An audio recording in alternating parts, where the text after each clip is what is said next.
Frames of Reference. 3 films, 2 cinephiles, 1 podcast. Cinema is my secret passion. It's a foreign movie. A film is what it is. But art films make people feel funny. This film was a personal vision, not a marketing machine. We're getting too many mainstream movies. Episode 12, Swedish Death Dreaming. Why, hello. I'm Kyle Mahaney. I'm a filmmaker and film restoration technician. I'm Sarah Page, a film goer so casual that I definitely missed the movie when it came out. And we're joined this week by Dane McMichael, who is an actor and fight coordinator and sometimes director. I really just like falling down. It's really hard to follow that up. We'll just call that the getting back up phase. An important part of fight direction. So this week we're talking about the works of Ingmar Bergman, and we chose kind of an interesting cross-section of his extensive filmography. We're looking at 2 films from 1957. We're looking at The Seventh Seal and Wild Strawberries, both considered some of the greatest films of all time. And then we're looking at his 1982 masterpiece, Fanny Alexander, in its original extended form, all 5.5 hours of it. All 5 hours. I think it's safe to say that unless we cover Showa, that is the longest film we will be talking about on this podcast. Actually, we're probably going to cover Showa at some point. Don't make promises you can't keep. Showa is 10.5, you know? You've spoken it into existence. Now it kind of has to happen. So Ingmar Bergman is kind of in an interesting position because he's happening amidst... He was active for 6 decades, from the 40s to the 2000s. But we mostly think of him as, the late 50s and the 60s. A time where we have a lot of realist movements and a lot of very natural filmmaking, very frenetic filmmaking. You have your French New Wave, you have your new German cinema. Bergman kind of stands alone because he uses this very traditional lens, slow shots, very posed, very masterfully framed with a lot of production value. And then he uses allegory continuously throughout his works, so that even when it appears that a premise is presented in a realist way, he's often subverting that with either, allegories to storytelling tropes or flat out mystical concepts. We'll see that most evident in Fanny Alexander later. All of his films, to some extent, deal with ideas about religion and the role religion plays. Now, Bergman was an atheist and a skeptic, but he grew up in a strict authoritarian Lutheran household. And I think that informs how he frames the role of religion often. We see a lot of rebellion against a very rigid idea of faith through his movies. He's not afraid of dealing with, psychological or philosophical concepts in a way where he will not present an answer, but leave it very open-ended for the viewer. He's also known for his longtime collaboration with Sven Nykvist, who was his cinematographer through most of his career, and really helped shape that kind of visual element of telling his stories.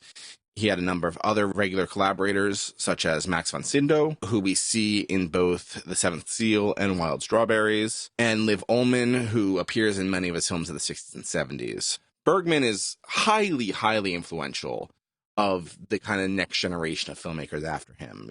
Martin Scorsese, Woody Allen, Andrei Tarkovsky, all have talked extensively about how much he redefined storytelling for them. Looking at films like The Seventh Seal and Wild Strawberries and the time in which they occur, you can see him making the case that film is a legitimate high art form in a way that it wasn't really being taken seriously by the general art criticism community. This is 57. We predate the French New Wave. We predate much of Italian neorealism. He's going places in being able to discuss concepts of life in a non-direct way that others hadn't really achieved. Yeah, it's really incredible how you can see the foundation being laid for stuff that is so evident into cinema still coming up now, and that's coming up continuously with new works. This was my first experience with Bergman, and I could not believe how many of these things looked both familiar because I'd seen them mimicked in some way or given nod to, and yet entirely original. And I often find that when I'm watching movies where I go, oh, this seems familiar, it's because I've seen this trope before, I was still drawn into the way that he presents them in his film, it was still exciting to me. It was still cerebral and depthy and gave me that feeling. It also feels very genuine in a way that a lot of times when an art film sets out to be a psychological storytelling device doesn't usually succeed. I find a lot of parallels. The film I kept thinking of during these was Midsummer. And the ways Bergman is able to be so subtle in the storytelling he's doing while also being very clear that it's an allegory. Yeah. You get caught up in the device because it is so well executed. Yeah. And he's so true to the characters in the story, which lends itself well to the allegory and lends itself well to everything else he does with it, because there's a real heart to the characters that keeps you engaged and interested as they're kind of going through this story. Yeah. A genuine integrity. Yes. Yeah, I feel like that goes into one of the other things I was thinking is that he really makes the complicated, be that existentially, be that in context of cinema and art, he really makes the complicated simple. Yep. And he boils down the understanding of the questions he's asking, because it feels like there's a lot of questions he's asking into these simple things. And it feels like all of those characters are pursuing that, whether it's all, I could be reading in, I don't know anything about him. And that's part of the joy of getting in here with these people that, you all that know these things, is I'm going to sit here and go, oh my gosh, I didn't know that. But contextualizing. Hey, I watched one documentary about him. Which is Bergman Island, which is a great documentary for those looking. Noted. But knowing that those could be an extension of himself or of other people that he experienced, I don't know if it's just that's why that feels so honest, is he takes everything that is so complicated, he's able to distill to being simple. Just, it feels like because he understands it and he's not trying to be, it doesn't feel like he's trying to be subversive or, it's before the people that might parrot him and say, oh, I want this to be a Bergman-esque thing. It feels like he's just putting it out there. He's taking what he knows and puts it out there. I also think a big part of it is he isn't providing you with answers. Yeah. He's posing questions. He's just posing the question. A lot of times where these kinds of philosophical films fall short is they're really heavy-handed in how they provide you with the answer. And growing up, I was always kind of underwhelmed with Bergman because I was like, it doesn't give you anything at the end. He's so uninterested in handing you the answers on a plate or really having like a clear way of how to interpret his films. But now I'm able to appreciate the possibilities, that there are multiple lenses to look at all of these works with. Yeah, especially given the span. I mean, I watched Fanny and Alexander first because it was so long, but it was really incredible looking at what stayed similar and yet what was so entirely unique, and how his craft had grown but stayed true to that thing that you're talking about over the course of all of those years. And like you said, as I've gotten older, I don't think I would have appreciated this 10 years ago. I don't know if it's attributing, you say he was an atheist and a skeptic. I think it's really fascinating how he approaches all of these films. Like you're saying, with asking questions without providing answers, he kind of gives everything a fair shrift in a way. Absolutely. It feels like without judgment on it, because it feels like he's harsh on each of those narratives, but at the same time, he presents their equal. I think it's also important to, at least in the way he portrays these films, he's an atheist, not in the sense of believing there is no God, but in the sense of not supporting a God. Right. Right. Interesting. And the idea of what is a just God. Yeah. I think that's a really interesting lens to look at, particularly the Seventh Seal through. Yes. Yeah, and I think with Seventh Seal, there's a real desire for the characters, some of the characters in the movie, to have that religious experience and have that comfort. That's Absolutely. What... I mean, we're following a paladin, the image of religion.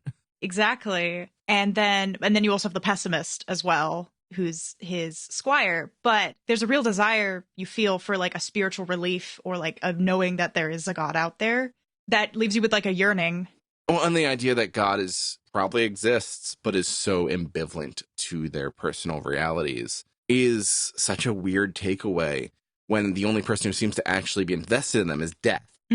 Yeah. We'll get to that in a little bit, but my first introduction to Bergman was through Scenes from a Marriage, his iconic miniseries, essentially about the failings of a marriage. And that is so much of like the Bergman that is ultra built around dialogue and is utterly grounded in realism. You don't have these fantastical elements. It's so back and forth, and it's got so much bite to it. But going from that to something like The Seventh Seal or Persona is really interesting because it's so different. And then you watch Fanny and Alexander, you're like, what is going on here? Where did this come from? I'm loving it, but how? Yeah, it's amazing how you talk about. He's so good with that dialogue, like you're talking about. Like The interesting thing about Fanny Alexander is it feels like Scenes from a Marriage, except it also is a fantasy film. right, it's funny when you were describing that, when you were describing Scenes from a Marriage, which I haven't experienced. It really, you're saying that I was like, that feels like Fanny and Alexander. But it's as a creator, it's so annoying to be like, man, he can do that, he can do those dialogue things, and then he can pull out and tell beautiful story with absolutely no dialogue. It's not like. Not that having a filmmaker that only does one thing really well is a bad thing, because they figure out how to work that, but this unique thing that he does of being able to have this incredibly wordy, long, verbose, cerebral dialogue, and then just have long, long scenes of just watching characters behave, is like, it's incredible. And I think it's also worth noting that he was multimodal. He wrote a lot of plays, he did a lot of radio dramas, and he has like this history in like vaudeville theater, which I think you see repeatedly. The Seventh Seal started as a play, and that's pretty easy to see how that works. But I think that also gives him a great depth in his ability to understand the language of storytelling. So he's able to pull things from other arts in a way that is truly unique, but also feels very theatrical. All of his movies, to some extent, integrate theater as an element, whether that's seeing through actors, through seeing the role theater plays on characters, through using theater to display an allegory, which is something we see a lot. In Fanny Alexander, we have Hamlet. In The Seventh Seal, we have the kind of like Danse Macabre plague tales. And you have like important events being witnessed by actors of the period as well, who are witnessing these important events. Absolutely. Even the way that he and the cinematographer use scope of camera and blocking has a very theatrical point of view, both artistically and practically. That's something that when we get to Fanny and Alexander, I have more to say about, but it really blew me away.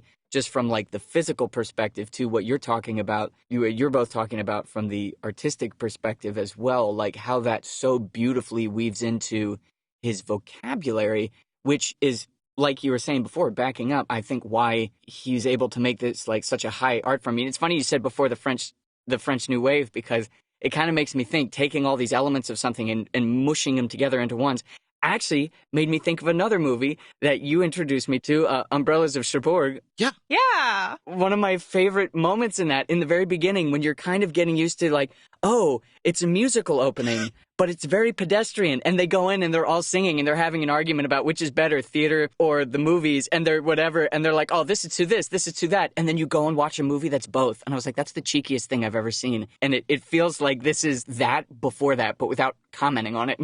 Well, it's worth noting that at this time, Demy was a writer at Cahiers du Cinema, which is one of the journals that really promoted the Seventh Seal. Everything's connected. A circle. It's all a conspiracy. Also, you touched on the blocking. I think it's very interesting that when we think about extraordinary dramatic moments in blocking, we often think about camera work and camera movement specifically. Is it dollying in? Is it, what is the camera doing? Here, the camera is very static in all of his films. It is almost painfully static. And the blocking, the power dynamics are conveyed through where the actors are in the frame rather than where the camera is in the frame. Yeah, he so often uses the people to paint the picture. It's almost Wellesian. Oh. You think about Citizen Kane and how often you have these very deep, wide shots that don't move. Same with, I feel like Kurosawa, when he made High and Low, had to have, it's that similar feeling of all the way that, particularly in Fanny and Alexander, there is no wasted space in the frame, and sometimes that frame is freaking huge. I also think it's really interesting that Fanny and Alexander, he's very mindful of television because he understood that the intended target for it, it was always intended for a dual release with cinema, but most people would see it on television. And we're talking about an era where television probably 17 inches at the most. Wow. So you think about how he's really getting funny with the framing for something that's going to be so small. Yeah, seriously. And we'll get more into that when we talk about Fanny and Alexander, but it's almost perplexing to think about that as being a work primarily intended for television in an era where televisions were so small. Yeah. Sarah, had you experienced Bergman before? No, this was my first intro to Bergman, which I really enjoyed all three of these films. I think my favorite was Fanny and Alexander, but maybe that's just because you sit with them a long time and really get to know them. And kind of going off something you said, Dane, I really love how he knew when to make characters talk and knew when to have them be quiet, which is a really important skill to have, because there's sometimes you just got to let your characters be and let them just sort of do their thing. And then sometimes you need to grab a hold of them and make them say the things you want them to say. And that balance is really quite amazing, especially in Fanny and Alexander, considering how long that work is. Especially Bergman is someone who had so much reputation by that point in his career that no one could really tell him how to make his film. So it's one of those things where it's like anyone else was like, yeah, I'm going to make a 5.5 hour drama about this kind of aristocratic collapse. No one else is getting greenlit for that. That's in the modern day. The only person who can really pull that off in the mainstream outside of like art film is, I think, Scorsese or Tarantino. Yeah. Scorsese made Killers of the Flower Moon, which is also by modern standards a pretty long movie. And even that, he had to go to streamers to get the kind of support that he needed to release that film today. He had to work with Apple, which I think is very similar to Fanny and Alexander, where he's working with Swedish television to release it also as a miniseries. That parallel was right there in front of us the whole time, and I'm only just now seeing it. I should tell the viewers that I'm not that smart. I really enjoy all of this. I profoundly disagree. I disagree. Thank you. I love all of this, but this is part of the joy of me sitting back here and being like, oh, I never thought of that. That's a really great point. Wow. I think it's important, though, to look at, like, for a work like that that's so ambitious, how did it get made? Yeah. How did it happen? And it was a huge gamble. The reason he had to make a shorter cut of it was because they needed to put something out to make money in the short run. That sounds familiar. I think there's this bargaining sort of strategy where it's like, do I make the thing that I see in my mind and perfectly know exactly how I want it to be?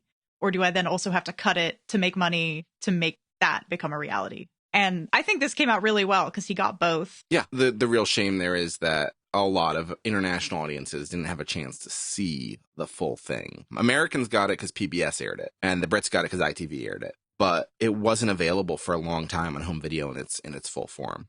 So I guess we'll start with The Seventh Seal, which is from 1957. Now, this and Wild Strawberries are both from the same year. That is some output. It's premiered at Cannes that spring, where it won the Special Jury Prize, and then Wild Strawberries premiered at Berlin in the fall. Just insane output from a director. The Seventh Seal is available on Blu-ray from Criterion, with both an individual release, available in a 4K disc, and the complete Bergman box set, which is an incredible, massive, coffee table-sized box set that contains his entire work, along with a hefty book detailing his career. It should be noted if you're buying the non-4K individual release, it is a much older transfer from about 15 years ago, and you probably should avoid and just spend the extra money on the 4K release, because the Blu-ray included in the 4K release is a newer transfer that looks much better. The regular Blu-ray included in the Bergman box set is also taken from that newer 4K transfer, even though it's not actually in 4K. It's also available in the UK from the British Film Institute on a 4K Blu-ray. This is the release that I have and I watched. However, the subtitles are significantly inferior to the Criterion subtitles and cause more questions than they answer, shall we say. There's a number of oddities in the choices made, particularly in some of the philosophical concepts. So I would really encourage people to import the Criterion release. Unfortunately, it was not available. In fact, Criterion announced the 4K release about a week after I finally broke down and imported the British Blu-ray. Not salty. I'm not salty at all. I can't wait for one of those good Criterion sales. Kyle's already agreed to co-sign the loan for me to get that box set. I am so excited. Clearly. Oh, it is probably the greatest single physical media release I own. I can't think of something else that touches it. And I obviously work for a physical media company. We have some incredible releases that I'm very proud of, but I can't think of anything that comes close to the level of detail and value for your money of that Bergman box set. So if it's in stock, which for sales, it usually sells out of stock in minutes, definitely jump on that. That's a kiss it goodnight every night box set. It just sits on your shelf and you're like, oh yes, I've achieved something. I have this. Right next to my Columbia Classics box sets and my Fellini box set. When you visit Kyle, there's a photo of him just holding the box set together. And my new edition of The West Wing, the complete briefcase set, including the scripts. So far, I've got the box set of Wong Kar-wai. So I'll be breaking into Kyle's house at some point. That Wong Kar-wai box set, though, is incredible. I've only watched it. I got that last year, and I've only watched In the Mood for Love, and I really need to dig into that more. Problem is, I got it at the same time as I got the Bergman set and the Agnes Varda set and the Jacques Demy set. So, like... I do really want to get the Jacques Demy set. The Demy set's great because it's so cheap. I've seen one Demy film, and I'm like, I need it all now. You're like, oh my God. You need to see... Well, there's so many Demy films. I know, because I've only seen Umbrellas. So you've just seen Umbrellas of Cherbourg. Thank you, again. You need to go watch Young Girls of Rochefort, which is his, like, full-on Fox musical. I love Young Girls of Rochefort. It's so feel-good. I don't know. It just makes me happy. You are a Jean-Luc Godard fan, right? I have to publicly admit, I'm not familiar, which is part of the joy of being here. Really? You've never seen Breathless? I haven't. Wow. That's part of the joy of being here. I get so many new things to watch. You always seem so knowledgeable about cinema that I always assume... It's part of my charm, the implied knowledge. That I will admit that I don't have. But, like, when talking about French New Wave, I always just assume people have seen Breathless and only Breathless. You should see Lola, his first movie, which is all shot like... It's like student films levels of jank. But there's a huge amount of craft on display.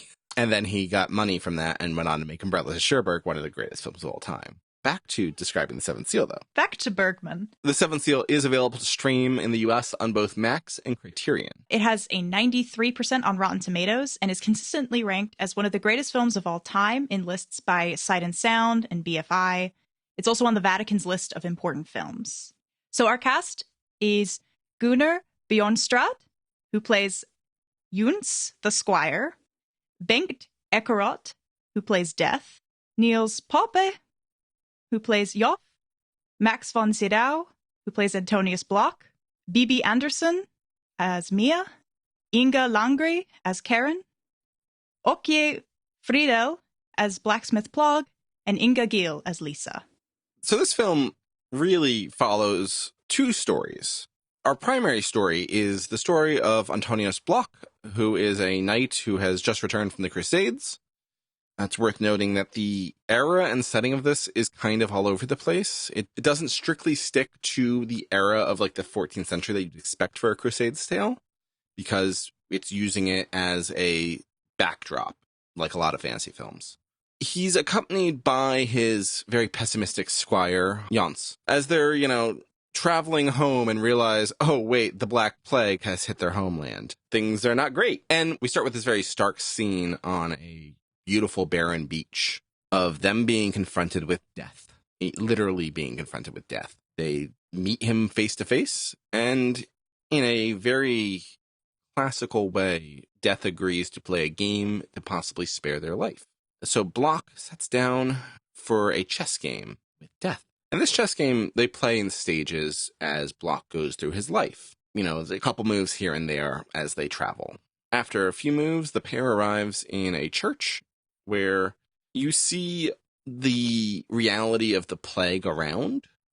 And there is a painter who's working on a fresco depicting the classical imagery of the Danse Macabre, because he thinks that it will feed into people's panic and fervor and warn them. This leads to some chiding from Jons, who doesn't see the value of it over the beauty of faith.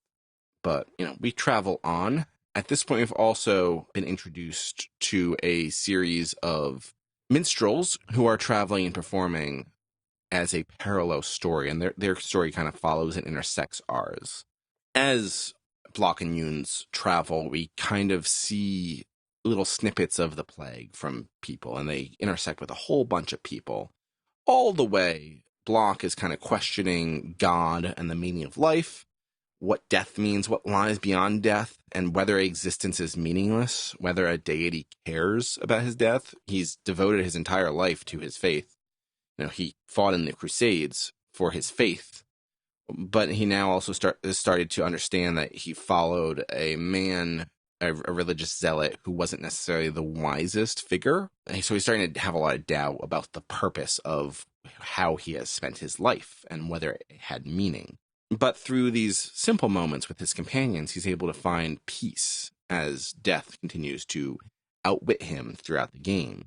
Eventually, Block and his remaining companions who have stayed by his side are taken by death after having a last supper at Block's castle keep. The two companions who have fled the group before reaching the keep are minstrels, Yoff and his wife Mia, are the only ones left alive, and Yoff has a vision of Block, Yuns, and the others following death up a hill in the Danse Macabre along a ridge. He and his wife go off to find happiness together with their infant child in the final scene of the film. And that's where it leaves you with. You know, that little thing to just go to bed on and feel good about. Good night, kids. Sleep well. This is a cheery movie, you know? We're really on our second week of uplifting films. Yeah, really tuck you into bed, kiss you on the cheek, and whisper, now don't worry about the big questions. I have to say that I love that this film, not in the very beginning, but towards the beginning and then towards the middle, just talking about theatrical influence besides where the artists go, just like technical reference. And I'm sure there's a bunch of them. Theater historians, please tell me where, because I would love to know.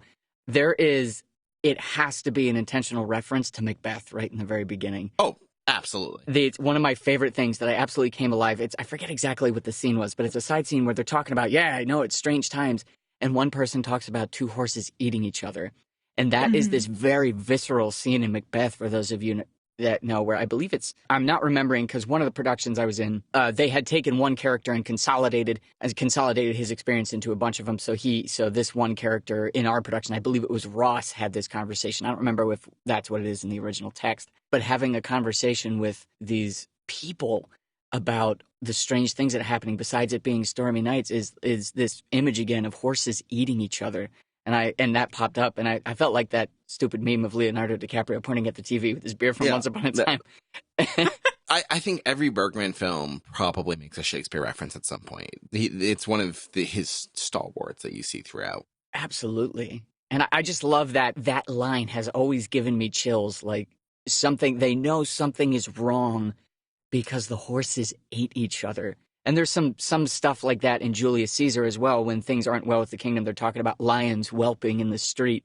And it's not only is it a Shakespeare device, but I'm choosing to believe that those words were chosen specifically because I'm biased. We also have theater show up very distinctly in this film.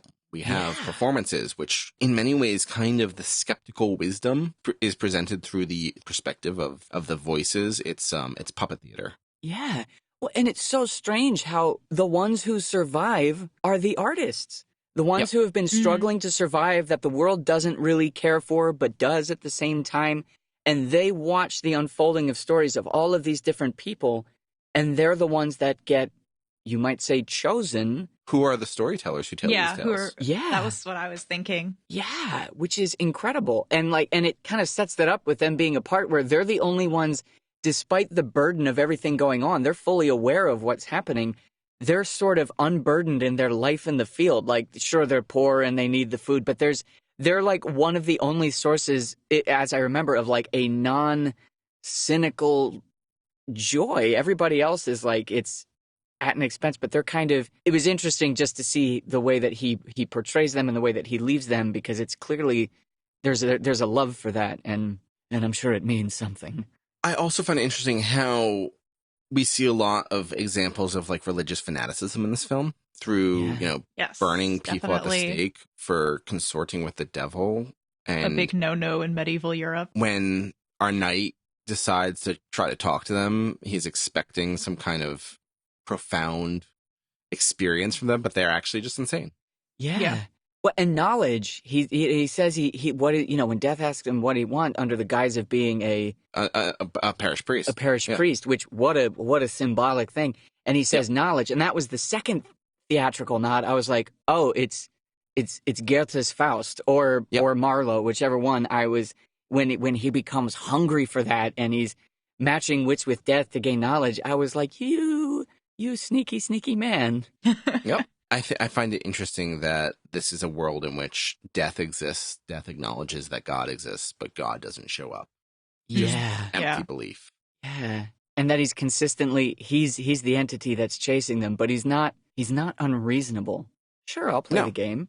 I'll play, I'll lodge He just you. always wins. Yeah. He's not like malevolent. He's just like, I'm inevitable. Yeah. Utterly inevitable. I'm just doing my job. You can run for as long as you want. Just doing my 9 to 5, sawing through this branch, making a man fall to his death. He's like, Ooh, but that scene is crazy. That scene was wild. do you think Death writes a screenplay after his 9 to 5? He goes and finds his favorite has a coffee Just side shop. works hustle. on his side gig, Yeah. his outlet. I bet he's very good at the saxophone. Let's talk about the imagery a little bit. This film, yeah, it's black and white, and we'll talk about the transition from black and white to color for Bergman and before our third film. But it is so contrasty. The contrast between light and dark and the way Bergman paints his shadows is kind of wild. It's almost hyper realistic. It's almost painterly, and I think it kind of lets you understand that this is not grounded in realism. That's a really great point. Because, from the even from the beginning, setting it on, like you're talking about this beautiful beach with, and you're talking about the high contrast and everything. Like, take out. Everything's perfect. Yeah, everything's perfect. And it's also a location that we don't see again. And so it kind of just sets you up to, as you're getting into literally the light and the dark, painting bringing those mediums together. That's a really good point. I gotta I would sit back in my chair, but it's very squeaky. That's why I'm trying not to move right now. It's interesting. It's also like this classical tale, but he's also bringing in a bunch of like modern 20th century existentialism into how he presents it. You see the touches of like Kierkegaard and Nietzsche throughout this kind of worldview that he is crafting, but he's basing it in antiquity. So he's also bowing to, your Kant, your classical Christian theology. And they don't seem to be at a head with each other. They're just kind of bowing to each other in vying for explaining life. Sometimes setting something in something that appears to be antiquity or the past, but then bringing up these very modern concepts or conflicts can also make it easier for like an audience member to grapple with those ideas in a safer space. Absolutely. Without feeling like they're being challenged too much, if that makes sense. It's almost bordering on fantasy. Yes. Yeah. I literally wrote in my notes, I was like, the first D&D party, XD. It is, and like D&D comes from these bardic tales. Yeah. With these kinds of tales of the Crusades. Yeah, definitely. But the ways in which he distinctly detaches from reality feel more in line with the kinds of fantasy storytelling we are seeing in this era. This is the era of a Tolkien. This is the era of a C.S. Lewis. This is the era where we're starting to see things like H.P. Lovecraft and Robert E. Howard. To different degrees of popularity as well, it's worth noting. Some were more hits at the time, and others you had to like kind of bake with it for a bit.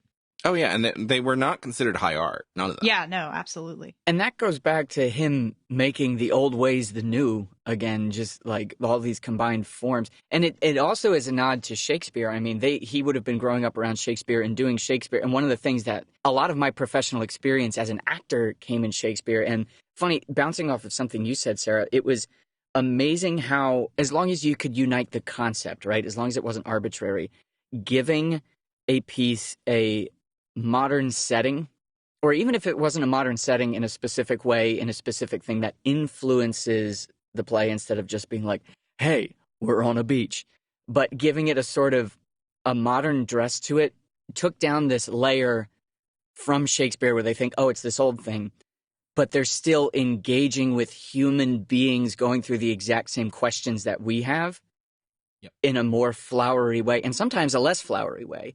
And I feel like this really resonates with that tradition.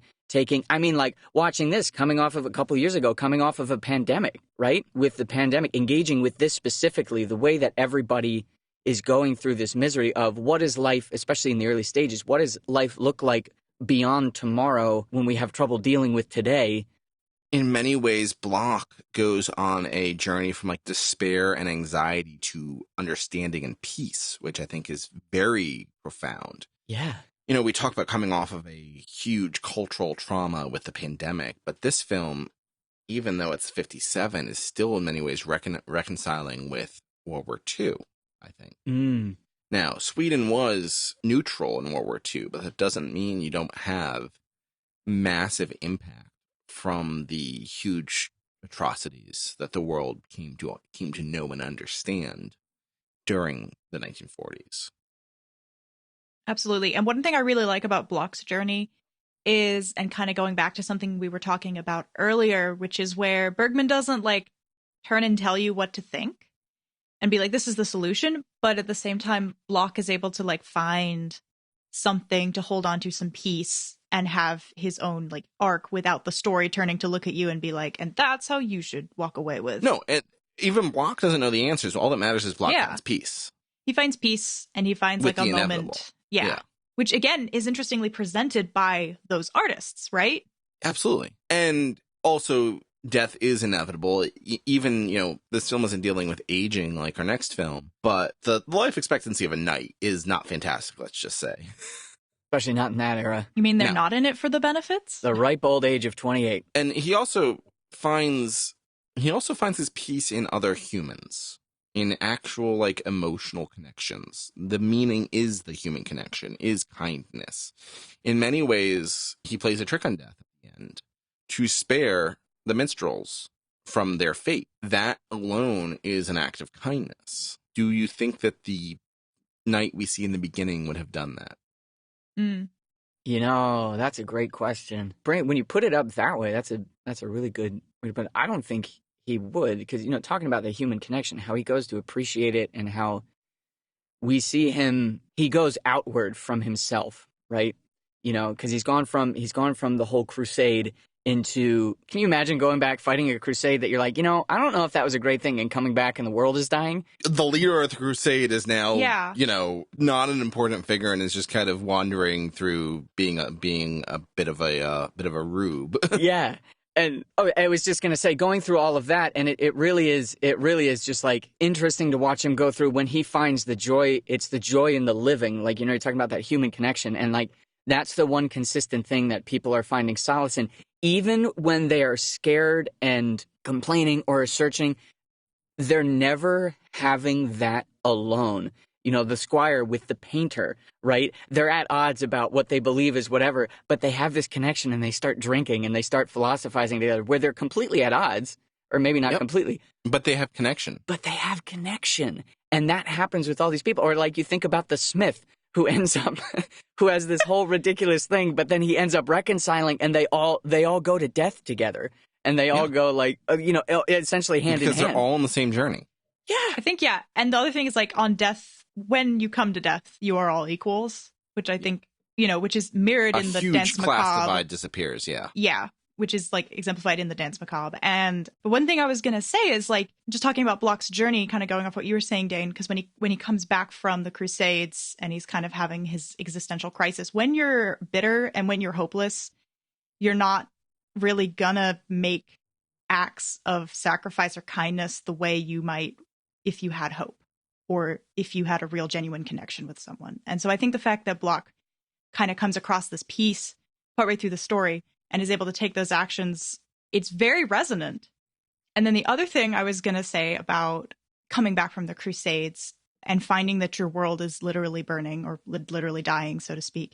And that's a really resonant emotion that I think a lot of people went through during the World War, depending on which countries, the war was being fought on the soil of. But you fight with this idea that what you're preserving is something you're going to return to, and you're fighting to preserve that which you grew up with. But inevitably, when it comes to war, when you come back, it's all going to be different. Yeah, society's going to be redefined. The period in which Bergman is working is in a period of massive industrialization, of huge change in our culture, of how we communicate, how we experience the arts, how we experience life. Huge improvements in life expectancy. It makes me think a little bit, talking about industrialization, it makes me think a little bit of the Scouring of the Shire from The Lord of the Rings. Yep. Oh, where my the God. heroes return back. And everything's been, And everything, the trees have been cut down, the mill has been built, all this stuff. And you're like, what did we do it all for? Yeah. And literally, the one of the people you've been fighting against, one of that evil, is there in present. Yeah. You get back, and he's there. I think Bergman's also onto this here. Again, Sweden was a neutral party in both world wars. Mm-hmm. Yeah. That doesn't mean they weren't affected, or that they didn't have a part to play. Many would argue they significantly aided Germany in both of the wars, while still being technically a neutral party and not sending troops in, not, engaging as part of a formal part of the Axis powers. Even just in trade and commerce, like even if lives aren't lost and like without a political side of it, which is super important, there's just huge economic fallout. Yeah. I mean, you think about like, I had visited last year Ireland, and their utility prices are still insane because of fallout in Ukraine. And it's just like you can't not be touched by these things. Well, Ireland also was a neutral party in the wars, and look at how much, Ireland was still recovering from their own revolution, and look at how much they suffered because of the British economy failing, basically. Yeah, nothing ever happens in a vacuum. Yeah. And, everything is affected by everything else. Which I think brings it back beautifully to all these characters and all of these different philosophical ideas that you were talking about, Kyle, and like you were talking about Sarah, living in harmony together while saying very different things, but yet going in, meeting this mutual experience. I had this, there's this line in As You Like It that I thought about a lot during the pandemic where you go out to the woods where the good Duke is, who had been ousted by his twin brother, and they're going, and eventually Orlando stumbles upon their party trying to get food for the helper who he grew up with, and he takes a weapon and threatens them, and basically the Duke is like, dude, it's okay, man, you can have it for free, it's, we're on the same team. And he's like, oh, he basically goes through this beautiful thing of, oh, I didn't know that you guys were cool. I didn't know that this was gentle. I'll be back. And the Duke says something to the effect of, I can't remember the exact Shakespeare words, but you can see we're not alone unhappy, referencing them. We're not alone unhappy. This wide and universal theater presents more scenes and more tragedies than just the one we play in. But it wasn't a downer. It's like this building of this unity of like, we're all going through it and we can all be here together. And absolutely. And I think when it starts, Block is truly alone in this film. Yeah, he's his squire, but they're not close. He's his squire. That's it. He has a role to fill. He's alone, and he's having this huge crisis of faith. And at the end of it, he hasn't resolved his crisis of faith. He has not found meaning, but he's found companionship, and that gives him peace. And it's tangible. It's the one tangible thing in a realm of intangible questions that you can go, I don't know where this comes from. I don't know what God wrought it or what evil did, whatever, but it's here and I can touch it and I feel solace in this. Absolutely. And I think that is what you're meant to take away from the Seventh Seal. I know you really want to segue into Wild Strawberries, Kyle, but I do want to talk about the Squire just real quick. Oh, absolutely. We got to talk about Jans. Yeah. Because I thought he was really interesting, because when you're a squire, you are often like a knight in training. And you have the idea of being a knight is this sort of chivalrous, like noble thing that you can acquire, quote unquote. I'm putting a lot of air quotes in here. What I think is really interesting about Jans is that Block is like having an existential crisis in the corner, staring at the sky, playing chess with death. Very high concept. And Jans is kind of, through the journey, doing various heroic things, but also various kind of, I don't know, sussy things as well. Like, I thought it was very interesting, like, how he defends this girl from getting assaulted, right, by this thief, by Ravel.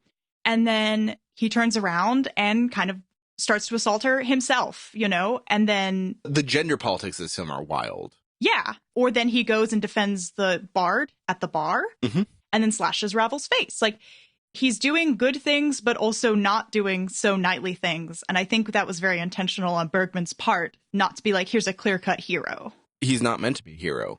Yeah. He also is in it for kind of the spoils of victory. He considers saving a woman from what we're certainly meant to read as rape. Yeah. To mean that she now belongs to him. That's the kind of world we're living in. Yeah. He says, you owe it to me. Yeah. Yeah. And it's... There's like, also this kind of intimacy he longs for with his knight, with Block. Yeah. Which there's a lot you can read in there as far as like a queer lens on that. that basically comes up anytime you have these kinds of knight and his squire tales throughout history. But yeah, no, he's a really interesting character who seems to be I think he's the most morally questionable character. He pairs very well with Block as an examination of the station that either they are training for or occupy, and they contrast very well. Yeah. I was going to say, I think one of the reasons he's so morally questionable to me is, and why he's such a good pair, is I would argue that outside of the artists, he is the most sure of himself and his worldview. I feel like he is at least outwardly questioning the least. So whenever he does something, it strikes us so much, it really struck me so much harder. So you get that, what I feel, that very intentional turnaround, Sarah, when he goes and does these things that are questionable. And like, you might think, it's horrible what he does to the guy who tries to rape that woman, but there is a sense of like, oh, maybe this is a kind of justice. But then you see him with the woman that you're like, it's not a give and take. You know what I mean? You also have to consider that's the man who had led them into the crusade. Yeah. Yeah. And so like he's followed and witnessed war. Yeah. Yeah. And like a question of what is a just action against that? What is exactly a knightly thing to do? And I feel like we're meant to balance that. It's like, I don't necessarily agree with, well, if you're okay with him doing what he does to that guy, then you have to be okay with what he does to her. I don't believe that, and I don't know if that's what it is. But in that character's mind, that's his OS, and that makes you go, oh, this guy, like what you're saying, makes him morally questionable, and because he's so sure of himself and he's consistent. And at that time, like, they're asking for that consistency. Block wants that knowledge. People want the answers. They want to get out. But then we see this consistent character, at least in my opinion, this consistent character, and you're still left with these questions, which is, oh man, that's absolutely. The other thing is, let's talk about the women in this film. You have, honestly, for the kind of storytelling you have a fair amount of autonomy while also frequently being reduced. A lot of the examples of this, like, witch who can't be trusted fall on women. They're often in a subservient role, but they're also portrayed with wisdom. I could not get over the woman that Yunt saves and then, quote unquote, claims her. I was going to say, I wanted to talk about that, but I don't even know what to talk about. Like, her existence, I kept waiting for the moment when she would speak, and there would be this. Well, she does at the very end. She does. She says it is finished. At the table. Yeah. At the table. That is her only. I believe that's her only real words in the film. Yeah, her only line is "It is finished" when Death walks in. And I was so like, and like that's so cheeky, giving that line that whole end of the crucifixion thing. But like the way that he follows her with the camera and inserts her, just like I kept wanting, and I don't know if part of that's because of a modern lens of me thinking he was going to say something through the POV of this woman who's been abused and in my mind is a question, has been like sort of this picture of question of this morally horrible thing. And I don't know if it got me because I didn't get that because of where we are and what we know and we look for, or like I just was struck by that. I kept seeing her and being like, say something, I want to know. I think looking at Bergman is always interesting here because he has a long history of misogyny and also credible sexual abuse allegations. But he also seems very intrigued with feminism and what feminism means. So he's a critic of it, but we see the way, in a lot of his films, the way he portrays it fairly. He gives it a fair shake. Yeah, the end of Fanny and Alexander is... Yeah. Oh, I love that scene where they're discussing their next theatrical production. It's fantastic. It's Scenes from Marriage, Persona. He seems very intrigued with the woman's experience as far as in a world which is not made to be easy for them. Yeah, definitely. And it's almost hard to look at him and be like, okay, he was a fascist. He was a serial misogynist. He believed incredibly regressive ideas about women. He had some really troubling views on race. And yet he manages to capture so much of this human perspective. You almost think he was a liberal. You almost think he had this kind of progressive mindset, but instead he just treats all these perspectives with such an equal shake. He's not flinching when he portrays the downsides of aristocracy or of a male-dominated space. I just think it's a really interesting way that feels very unique. I feel like you don't see that from other artists with genuine intent. Yeah, and like even circling back to how he gives like religion and, you know, being an atheist a good shake as well. Like he's just very kind of fair with everything that he walks up to. He's like willing to like give it a shot, so to speak. Absolutely. Despite having his own perspectives and opinions, not bleeding that through into his like stories. You can compare Bergman and Fellini a lot, and I think one key difference, you know, they're very similar as far as their kinds of storytelling, as far as the ways they moralize, as far as their politics. They're both fairly conservative people from fascist-leaning countries at this time. Mm-hmm. I think the key difference is Bergman isn't trying to give you the answers. Yeah. So moving on now to our next film, which also came out in 1957, Wild Strawberries. This is also obviously directed by Ingmar Bergman, and it premiered at the Berlin Film Festival that fall, where it won the Golden Bear. Now, Wild Strawberries is also available from Criterion. While it does not have a 4K release, it is available as both a standalone Blu-ray and as part of their complete Bergman box set. However, there is also a Blu-ray available in the UK from the British Film Institute. This release has superior encoding and much better contrast compared to the fairly dated transfer from Criterion. So that's definitely probably your best bet if you really care about the quality. We, however, all watched it from the Criterion release. It is available streaming on Max and Criterion. The film has a 97% on Rotten Tomatoes and was nominated for the Academy Award for Best Screenplay. However, notably, Bergman refused the nomination due to his objections to the very premise of the Academy Awards, considering it to be a bad thing for the arts to pour so much money into competing various filmmakers against each other. Wild Strawberries is of particular note for its influence on Woody Allen. Several of his films draw heavily from it.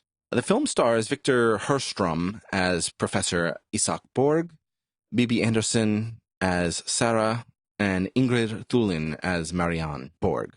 So in this story, we follow Professor Isaac, an elderly retired physician who is taking a road trip across Sweden to receive an honorary degree from his alma mater celebrating the 50th anniversary of his doctorate. Along the way, we get to see him reflecting on various sort of instances from his past in the forms of a series of dreams and strange encounters that force him to kind of confront and come to grips with lost love and other difficult personal shortcomings. He really kind of contemplates a lot about what could have been, is sort of the theme of this movie, and he's traveling with his estranged daughter-in-law and a group of hitchhikers.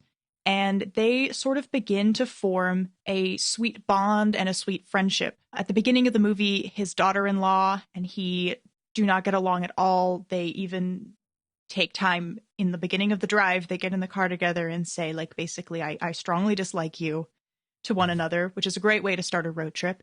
And by the end of the movie, they both have done some personal reflection where they're both really willing and interested to begin to build a relationship with one another. So this leaves them both deeply changed.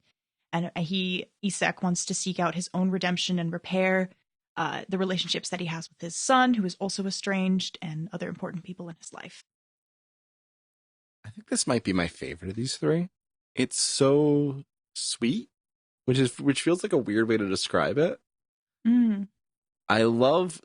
We don't often see films that take such a perspective on aging and like from the perspective of those who are aging. We live in such a youth-centric world where we really worship the idea of youth and youngness. And so anytime you have a movie that's really allowing a character to be old and allowing a character to come to grips with being old and having a character arc while being old, you know, who is not a stagnant figure in the story. And having mistakes that don't define them. Yeah. I think makes this really interesting. I think also another really interesting part of this is the fact that Bergman is dipping into the surreal here. You know, the main story arc here is fairly straightforward and realistic, but then we have these wild dream sequences. You know, the very first one has like men with no faces. Really unusual, and it feels out of place until you understand that Isaac is having this existential dread. Yeah.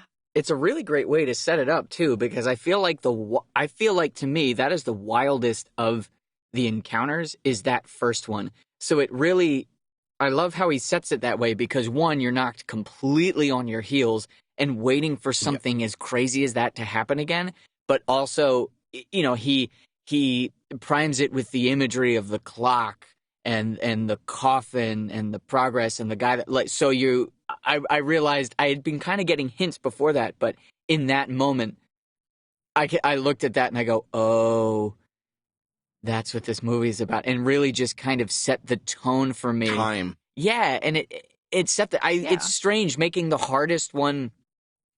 Making what, in my opinion, is the hardest or most surreal one first. But it's such. I thought it was such a wise move because it prepared me for the rest of it. In a way, Bergman in all three of these is very good at saying what's going to be like what's on the tin. Yep. I think. You think in our next film, Fanny Alexander, straight up, you immediately have The our very first introduction to first- Alexander is a vision. He's like, here you go.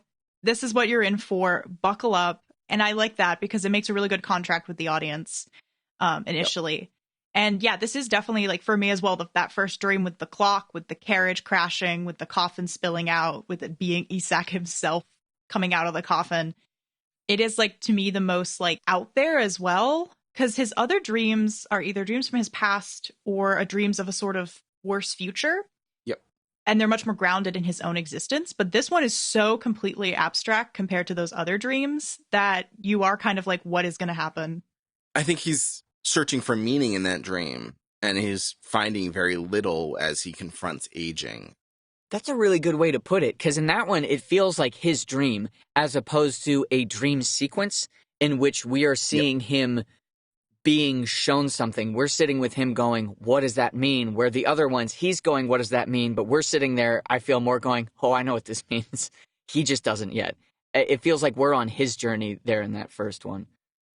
Also, the journey they're on in the literal timeline is very parallels often with the journey he's on personally in his dream sequences. I mean, in some ways, we have to question, is the feuding couple that they meet along the way after the car accident, is that real? Now, it's mutually experienced by all of them, but it's so perfectly timed to show his own reflection on the failings of his marriage, and he's seeing that happen again in his daughter-in-law. And it starts with a car crash. Yeah. And also the casting of the same actress to play his, like, childhood love, also being the young girl who's hitchhiking to get to Italy with those two guys, directly paralleling, you know, he's coming from that dream about his past, and he wakes up and she's right there. He's associating things he knows today in his reflection. Yeah. I think it's also wonderful, like, in the terms of the aging and who the character is and what this and the way this feels unique for me is, I don't know, I don't have the vocabulary yet. I hope by the end of the sentence I do, to describe how it feels different to me from other things, in that not only are we seeing him as he is now, but people keep talking about what he was, but watching him battle with this in context. Like, I keep thinking of in that scene that they have in the car, which is a really great dialogue scene, where she essentially, like, it's such, like, the minimalist dialogue and just the kind of, like, fly on the wall. It's so nice. But how she essentially is like, I hate you. I do not like you. Yeah. You're sour. And it feels like from POV, we're definitely meant to agree with her in some way, because we've already gotten a little bit of a dose of him with with his housekeeper. Yes, which is another thing, like, that's so funny, but I also think he agrees with her. Which is the thing that I was going to say. He agrees with her, and watching him struggle through, like, when he goes to the gas station and they won't let him pay, and I don't feel that he's incredibly happy with himself when he doesn't. Like, of course, everybody goes to offer to pay, and he doesn't feel worthy. Yeah, and it's all in this context of being told, like, of really thinking, oh, maybe she's right, and not in a, you know, maybe she's right, and watching him wrestle with that, and having us, the audience, and him, the character, have to sit there and be like, where did I stop being that, and why did I stop being that with my own family, even though it's not explicitly stated? I think in many ways you can view this as a tale of modernity, where he has been exceptionally successful in his professional career, and he's well renowned for that, but he's utterly failed at the interpersonal relationships, which should actually be important to him and his family. I think there's also an aspect of generational in this, because we meet Isak's mother, and she's pretty cold, and absolutely, there's so much distance between the two of them that you can almost, like, you kind of finish that and you're like, well, yeah, I totally see why you are the way you are now at your age. And watching how demure he becomes in that. Yeah. Watching him become a child, and it's so powerful, like that contextualizing of, like, I wasn't sure if, like, this is almost the 1960s, but a take on family psychology in a way, whether it's is intentional or not, that not rationalizes, but contextualizes that. I don't know the history of that and in cinema. I think given how many of Bergman's films in this era deal with the idea of psychology entering public consciousness, I think that has to be intentional to some degree. I would hope so, because that would be really annoying if he just did that by accident. I think, like, it's interesting having the daughter-in-law witnessing that interaction, because she is sort of just like a witness throughout the story, where she sees the couple feuding after that car crash, and she kicks them out, and then we learn later, like, she's having her own marriage issues. Yeah. And then she's also meeting Isak's mother, and she's seeing that distance, and, like, she, like, we the audience come to see a different angle of Isak in a way where we're kind of like, oh, well, like, I kind of get you now, and I don't hate you. She doesn't hate him, but she also rebels against the idea. Yeah. She sees where he's coming from, and she can value him, and they can work towards a relationship. But she's also from a different world. Yeah. But also just, I was going to say, we're seeing where a family member is coming from with something and validating that, but also being able to push back on it is, I would say, like 3/4 of the battle with pretty much all kinds of, like, family situations. So I actually really appreciate that, where she's able to, like, see him in his, like, different contexts and see him as more than just a grumpy father-in-law.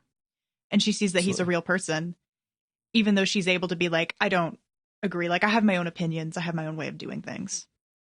I was thinking that, Sarah, bouncing off the generational thing, it's amazing how once that car is cramped, all the different generations represented that. It's really just 3, but, like, it feels like more. Yeah, it feels like more. But, like, because you have Isak, you've got the other couple, you've got the daughter-in-law, who I'm not sure if she's parallel with or just behind, and then you have the kids. Even when the couple leaves, there's a separation and journey, and we get to watch all of these different generations, even before we get back into the past. But, like, I think the feuding couple's definitely meant to be older than her, because she says that she doesn't want to become that. And that makes sense. And it all leads up to Isak, well, and then eventually to the mother. But and it's not a perfect analogy, because you don't get the kids, because we see a bunch of the kids over the course of the film. You see from the bottom to the top as far as age goes, and the differences in that, and the sort of emotional growth. But I love that he literally boxes these characters with these different experiences due to their age into a small car on a bumpy, uncomfortable road trip. Everyone's uncomfortable. With nothing to do but talk. Yep. Or, like, when, it just starts, when whoever starts singing, they're like, please don't. I was gonna say, a nightmare. Yeah. Let's talk a little bit about time. This film does a lot of weird things with time, with, like, temporal space. Yes. It kind of reminded me of Tom's Midnight Garden.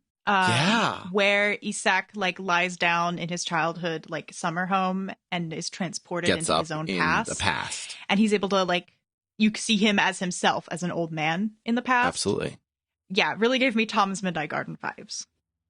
It's also very interesting because he doesn't really explicitly tell you about these travels. You're expected to infer it. Yes.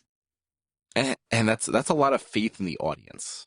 Yeah, especially when he breaks from the first vision, when he wakes up in the same place and somebody else comes and finds him, the young woman finds him, and you're sitting there having to go like, is she real? Yeah, because you're not sure. Saw him go. And honestly, and after that first dream sequence, you're not sure anything's real.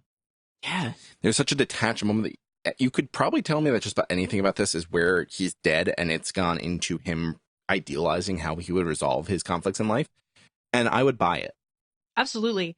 And taking, every scene with like a little pinch of salt, you still come away though with the same like emotional like resonance or like the same lesson, so to speak. And I think that, that means you can have multiple readings of the movie and still get something out of it. And I think even with that reading, his journey is the same. He's able to reach an understanding and atonement for himself. Yeah. Which is why I love that they choose the car, and it ends up being this perfectly, at the beginning it's like, do we take the car or do we fly? Which is a wonderful like character head-butting thing, and you get so much. On one hand, it's absolutely a practical thing because it's like we need a movie, but he's literally taking a journey from A to B. Yeah. In a long, uncomfortable, at this time now considered to be an older way. He's old-fashioned. He represents that prior era.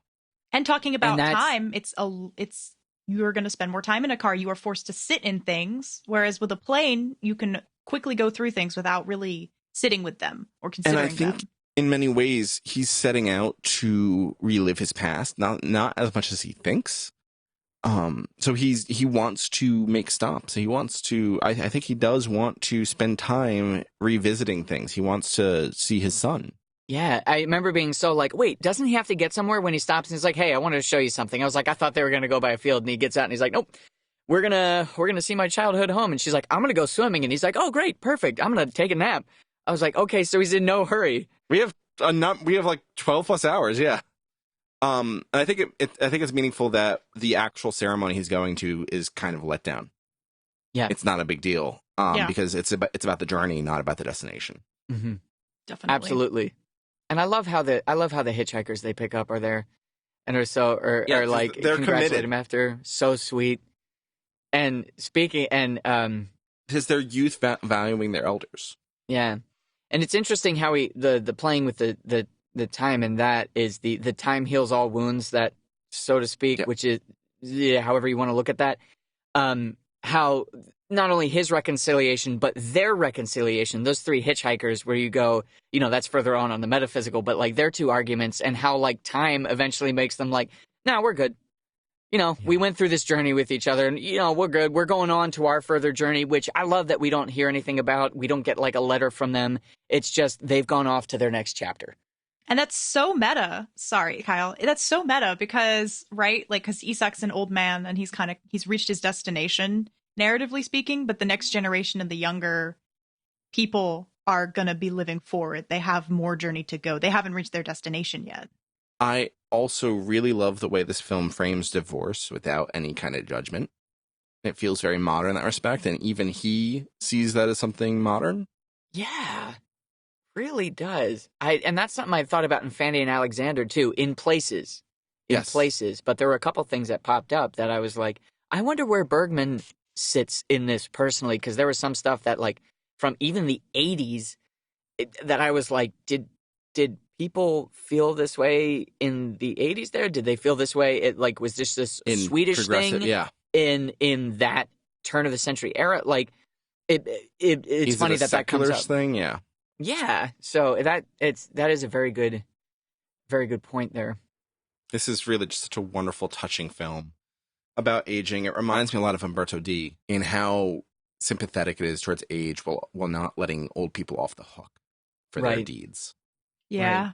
Definitely. I think that I do love that he gets to reconcile that, and that he and his daughter-in-law, there's a genuine love. That scene where he's laying in bed and she just comes and speaks to him and kisses him on the head is so, it like completely flips what we've seen from the beginning in a very short time and doesn't feel stretched. And yet it feels so like, I also thought it was an interesting choice that it's not her trying to break into it. It's not her being like a different kind of director, which I don't think this would be a wrong choice, but like there's a different kind of director there's an essence of the first time with that. You know what I mean? But it was like, it's been there the whole time. And his pseudo reconciliation with his son. I mean, you want to talk about strange stuff, like the first experience you have with his son is so like detached. Yeah, detached, but it's formal and it's checking boxes. And that's what they've reduced their relationship to. Yeah. And he strives for more, but I think he realizes he doesn't have time to actually fix that, so all he can do is make amends. Yeah, and there's the time again. Even when he's like, "Hey, don't worry about the money," and he's like, "Dad, don't." I forget. Do they even reconcile the money thing, or is it just? I don't think so.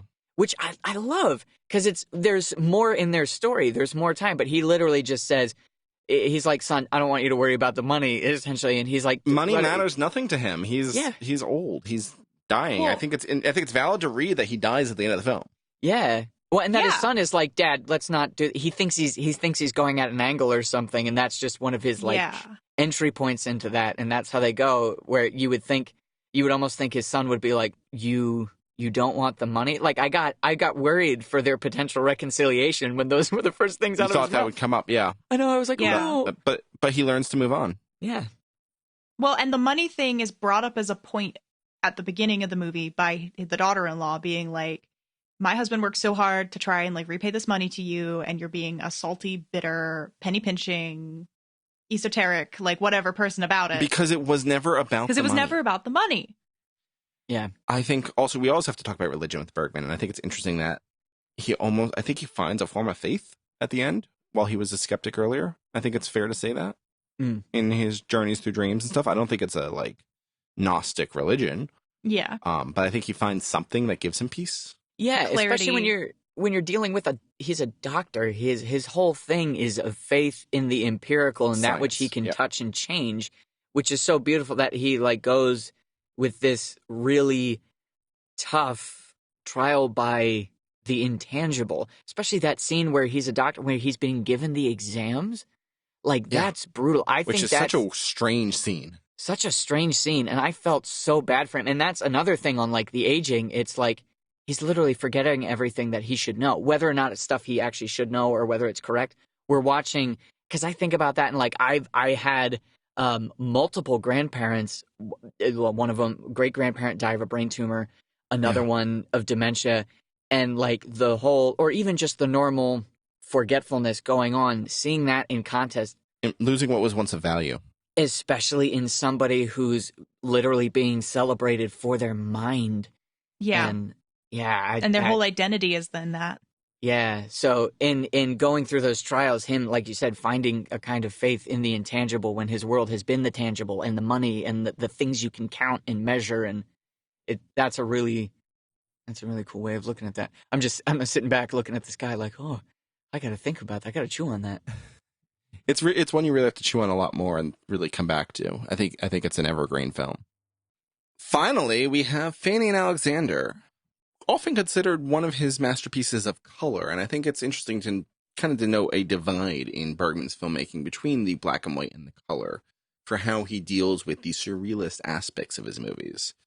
It is available on Blu-ray from Criterion in the US, both including the full-length version that was shown on television and in some theatrical forms, and then the shortened international cut. It's available both individually and part of the complete Bergman box set. And the individual release also includes a fairly extensive book highlighting the history of the making of the film. It is also available from the British Film Institute in the United Kingdom on Blu-ray, and this is actually the superior release as far as encoding and color compared to the Criterion release, though it does include some of the special features and the essays. So as I alluded to, there are two cuts. We will be discussing the 312-minute version, which is the director's cut, aired on television and later in theatrical reissue internationally. There was also a 188-minute version created for financial viability for its initial Swedish theatrical release and some international distribution. The shorter cut reduces many of the fantasy and surrealist elements of the film and makes it a much more straightforward drama. The shortened cut premiered in Stockholm in 1982, and for many years this was the version that was distributed throughout the world. In fact, most home video releases in English-language regions have been the shortened version. The television cut premiered at Venice the following year, before airing on Swedish television the next Christmas in 1984. This is often regarded as one of the longest traditional narrative films in film history. Again, it is 312 minutes long. That is 5.5 hours long. And it's arguably Bergman's final masterpiece. It's notable for being his return to Sweden after living in exile for about the previous decade due to tax evasion charges, which were eventually dropped. The Bergman lore thickens like a soup. That puts him right up there with Shakira, I guess. Oh my gosh. So our cast is Gun Volgren as Helena Ekdahl, Alan Edwall as Oscar Ekdahl, Iwa Freuling as Emily Ekdahl, Oscar's wife, Bertil Guv as Alexander Ekdahl, Pernilla Alwyn as Fanny Ekdahl, Jarl Kuhl as Gustav Adolf Ekdahl, Erland Josefsson as Isak Jacobi, and Jan Malmslo as Bishop Edvard Bergeros. So this is a sprawling story set in the early 20th century, seen through the eyes of two young siblings, Fanny and Alexander Ekdahl. The episodic storytelling is divided into 5 parts. In the first part, we see a vibrant Christmas celebration in the Ekdahl family's large aristocratic home. The matriarch Helenda, the children's grandmother, has gathered her 3 sons and their families. Oscar, the father of Fanny and Alexander, runs the family's theater with his wife Emily.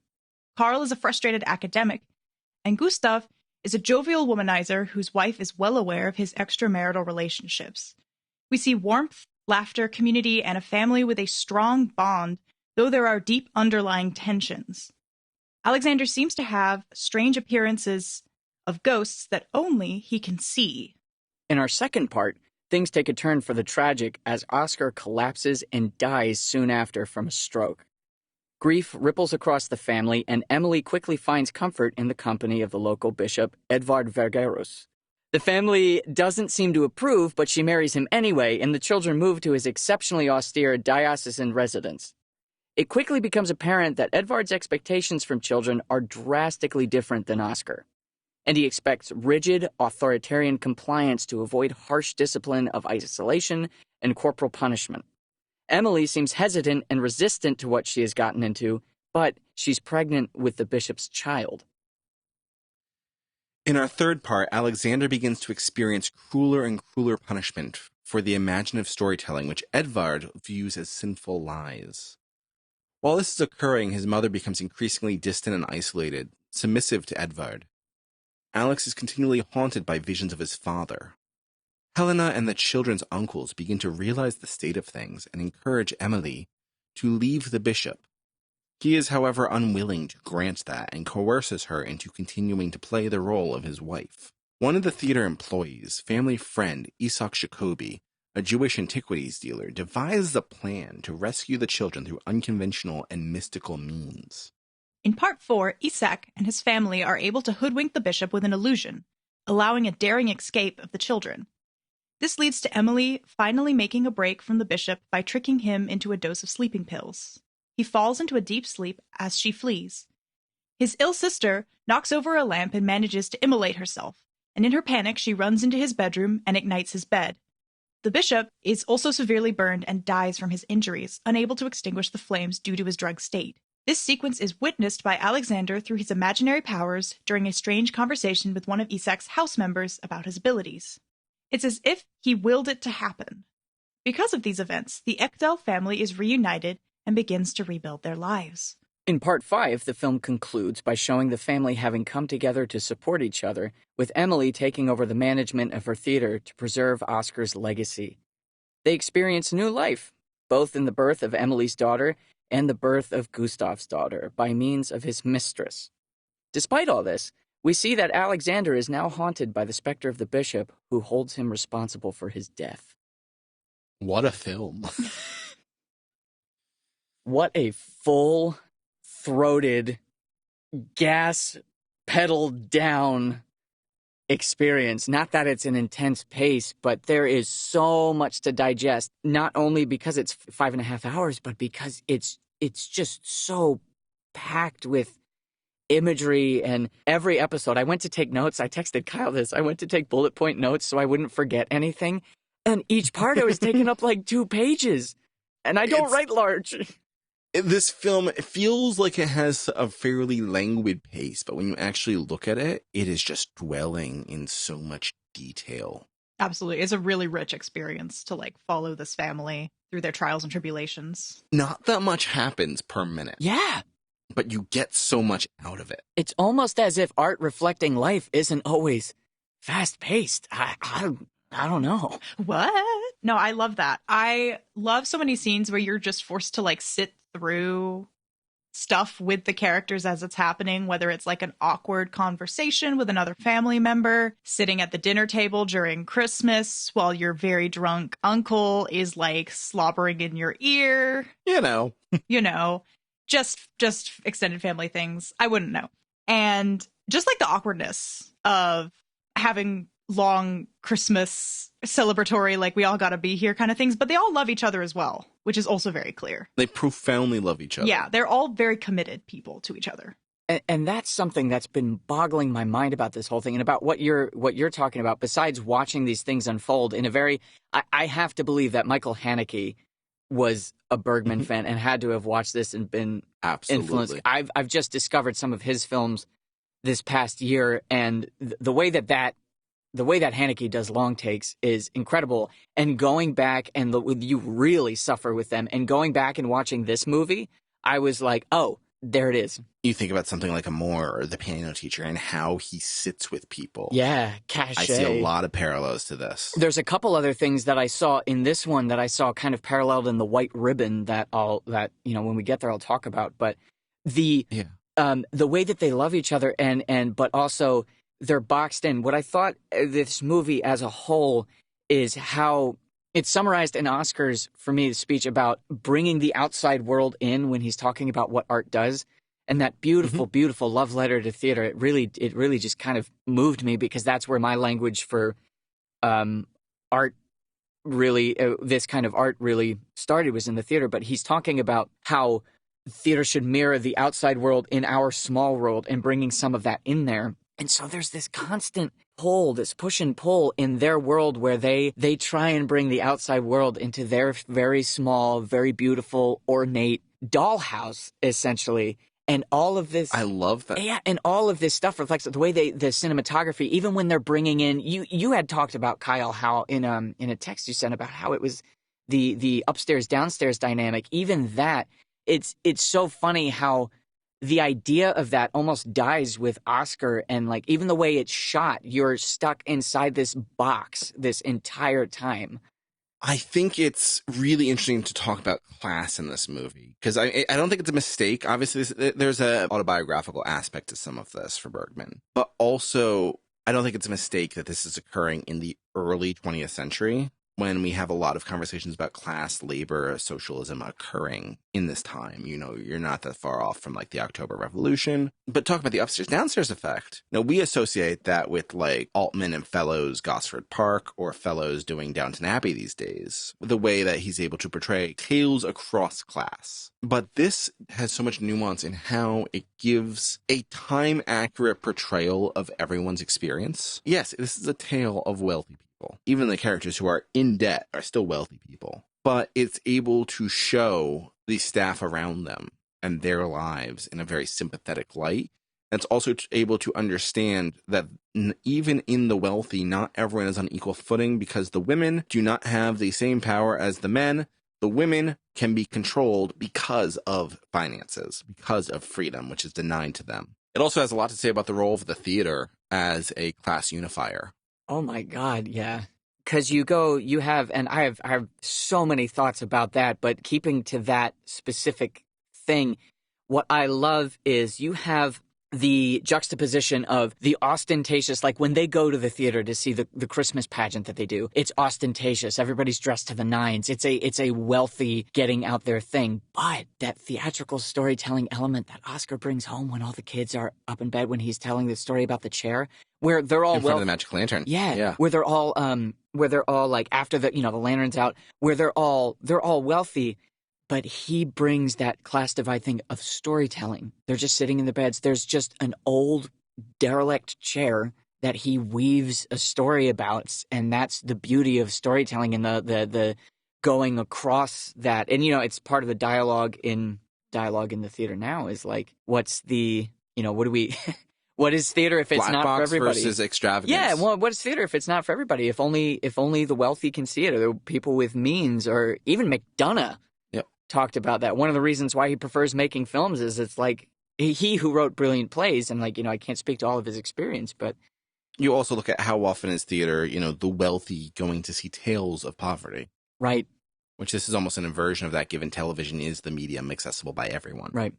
Mhm. I do think it's interesting, the scene of Alexander putting on the show for the other children. There's a childlike quality to that is so genuine. And I think it's really interesting that much of this film is portrayed through the lens of Alexander.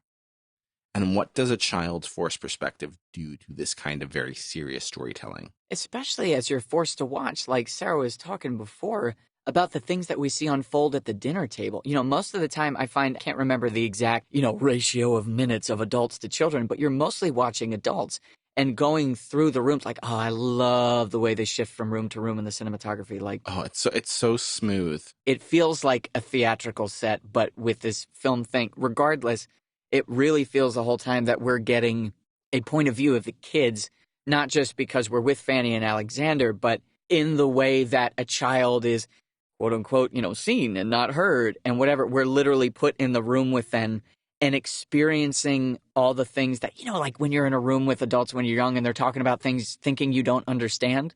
But you're absorbing it. Yes. Yeah. Or they catch themselves. And I was wondering, I was like, that had to have been the feeling trying to capture that, because that's what I was feeling as I was going. I was like, I feel like one of these Absolutely. kids, these cousins, taking in all of these really rich and really strange people. Yeah, it's a room full of incredibly deep characters. Yeah. This is one of the benefits of this film's length is its ability to flesh out a cast of an ensemble. You have a lot going on with a lot of people, right from the family members to the theater crew to the bishop's family. You have a lot going on. And I think knowing how much is enough to say for a character to get their whole deal across. Yes, absolutely.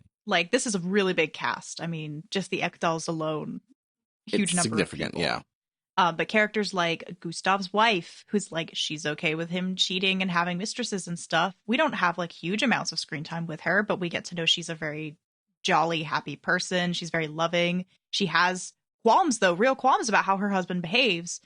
Yeah. But when she tries to call him on it, it's he can't handle it, Even his mistress Mai doesn't have much control over their relationship. Yeah. And characters like Mai and Alma, they don't have huge amounts of screen time, but you learn so much about them as characters because they have all these very strong personalities. People are reacting against them. Yeah. The role of women in this film is kind of a departure for Bergman because he spends so much time focused on the circumstances and trappings of women. And we've got a whole bunch of types. We have Emil, who is very submissive at times. We have this kind of strong matriarch and Helena. We have a variety of voices in the theater crew and the family who are all kind of challenging or conforming to gender roles in their own ways. Towards the end, we really see kind of this first breath of a suffragette feminist movement once Emily has control of the theater. She's starting to poke holes in the misogyny of the theater elite. It's really interesting to look at for something made in the early 80s in the midst of second wave feminism, where Bergman stands in this commentary. Because like we said, he was not a feminist at all, but he gives it a fair shake and he's willing to represent it. Yeah. And with Emily's character, I thought this was really interesting because initially she's in this marriage with her husband, who Oscar is running the theater company, and she is answering to him. Mhm. When he dies, he gives her the theater company. He's you will carry on and it's his most important thing to him. And he gives it to his wife, and entrusts it to her. And then there's a brief period of, I think, a time skip of about a year where Emily is running the theater and she decides she does not want to do it anymore. And you're kind of left because you kind of off screen. It's kind of off screen that the bishop comes into her life and basically influences her into marrying him. And therefore wants her to play a very traditional role. Well, yeah. And it has you wondering, okay, did Emily feel uncomfortable because she's in what is actually a very interesting place to be in the early 20th century as a woman running this theater company? How does she feel about that? Did the bishop, influence her in a way where maybe she felt like, we don't really know how that interaction went. We don't know if she felt uncomfortable with it because, again, it's a very new situation that she was in, and she thought that she could return to something that was more comforting and familiar. Or is it the bishop poisoning her mind to get her to fall in love with him? Or is it both? You also get a sense that the bishop was not very straightforward in how authoritarian his views were. Yes. You know, he played his cards to be very suave, and there's an implication that she basically got hoodwinked by him. Yes. There's also the point in there of like, and going back to another Bergman thing that we talked about with Seven Seal, is all of these people are searching for meaning. Yes. Right? And you get the sense that like she, in the very beginning, even when he's talking the hoodwinking, you can tell that she's trying to clamp onto the idea of a faith that maybe she has misunderstood and thought maybe this is the thing because life upon the wicked, wicked stage or whatever. And how that kind of mirrors the matriarch, how I believe she talks briefly about her experience with stage, but wanting to go back. All of them have a deep dissatisfaction with the way that they've been living. And rather than, thinking that maybe it has to do with still the grieving, all of these other things, it's just... She has a massive void left from her husband passing as well. Yeah, and what a sweet man. And you're also not entirely sure how much of this is a front, as she's just looking for the security that the bishop would provide. Exactly. There's also for her that. children. Exactly. And I think it's very interesting that where Emily ends up is after going through that ordeal, she comes back and she takes the theater over again, and she's more confident in it. With she's a lot more confidence. Yeah, she's like, we're going to do this and we're going to do it my way. And I love that. Can I also point out, I love, first of all, that death scene where he bequeaths everything to her. That entire sequence broke my heart. That was one of the most honest and the scenes. kids are watching. And that the direction of it's incredible. And it's so simple. She just looks at him. She just looks at him, and he died. Like, I remember being like, that is, again, that I mentioned before, like the complication becoming simple. But more than that, first of all, I love how all of the other, like, in the wake of him being there, when the actors come, it's like, oh, he's dead. By the way, left the theater to me, and they're all overjoyed. Yeah, like they support her. Talk about the death scene. I got to go back a little farther. I love the way we get child perspective of something very traumatic, which is death. Yeah. Yeah. The scene where Alexander is scared to see his father. Yeah. As his father's dying is so realistic, and there's so much truth in that storytelling. It feels so natural, and it's an incredible performance. Yeah. It's just fantastic. Yeah, and even more so with the fact that Fanny isn't scared about it, like giving truth to that, how like it affects everybody differently. And going back to what Sarah said about Bergman being really good about showing us what's on the tin, the fear in that prologue where we literally see the embodiment of life and death coming alive in these statues, which then we see later, and then like he's hiding under a table. He tries to hide under the bed, like when he goes to see his father. Like it rattled me. I also think just the age difference. Fanny might not understand what's happening as much as he's able to. He's in that awkward age where he doesn't have the emotional tool set to cope with what's happening, but he understands what's happening. Right. Yeah. And I think, like, to talk about the child's lens a little bit more as well, I think the death scene also, when traumatic things happen and you're a very young child, the way that they're sort of closeted away in the kitchen, knowing that they know what's going to happen in a way, but they also don't know what's going to happen in a way because no one's really said anything to them because, they're children. Why would you tell the child what's going on? So they're sitting there trying to eat, and they just have this awful feeling, and then they're summoned to say goodbye to their father.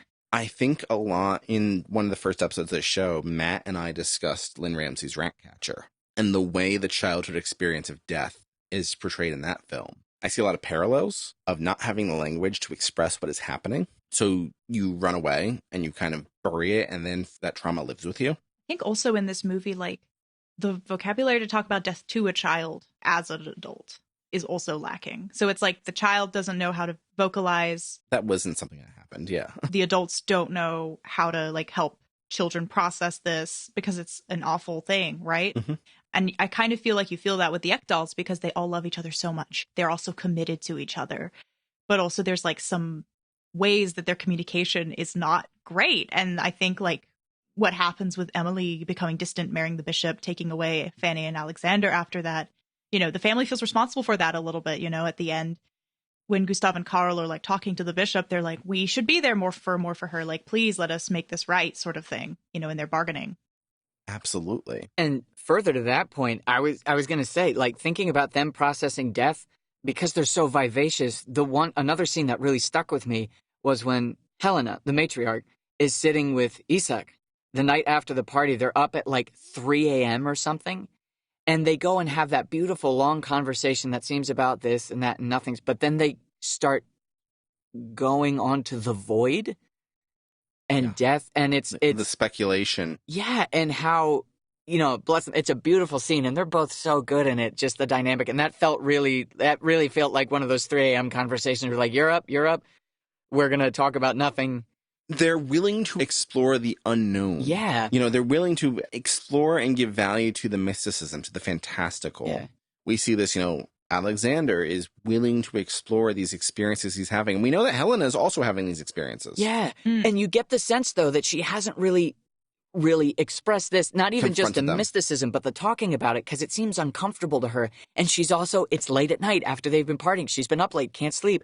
It's her old friend who's also an old flame. She's drinking. Mm-hmm. It's like, I love how it's a complicated thing. Like you were saying, Sarah, this isn't a regular discussion for them. It's somebody up top who's lived the longest out of them and been looking over her brood and going, hey, you know what? There's something in here that's not right now. We have everything that we want, and I don't feel right. And that it's all set during winter. That's the other thing, the seasonal. Winter in Sweden. Like, oh my God, the seasonal representation in each of these parts it's so simple, but it's just so genius because it sets the tone. It sets the tone in the color palette, in the attitudes, in the scene. It's crazy. The warmth and coldness in this film, how it goes between that and at the bookends of the film, it is so warm, it is so vibrant. In the middle of the film, it's so cold and so austere. Yeah. And then part of that is winter, but oh my gosh, Bergman's really playing with film, with the ability to with color. Yeah. And the rooms are more open at the end. Like in the moments we got these boxes and whatever, and at the end they're a little more. The bishop's residence is so constricting. Yeah. Yeah. Going back to the idea of like some of these adults being very willing to embrace mysticism, one character who's absolutely not willing to embrace mysticism is the bishop, which is kind of ironic. He wants such a rigid, strict, knowing truth. He wants legalistic absolutes. He wants to understand exactly what truth is, what lies are. He has no tolerance for any kind of exploration like that. And so that puts him at odds with all of these other characters. I actually thought it was really interesting that the bishop, being that he is, a man of the church, doesn't really give any sermons, doesn't really give any theological religious insight into anything. Obedience. He just wants obedience. And the only time we get any kind of like deeper something is after Emily's like drugged him and he's like clutching on to the bedspread and he's like, help me, I'm afraid, But even that is self-serving. And even that's him in his own interest. Like he says before, he was like, I can't conceive of someone hating me.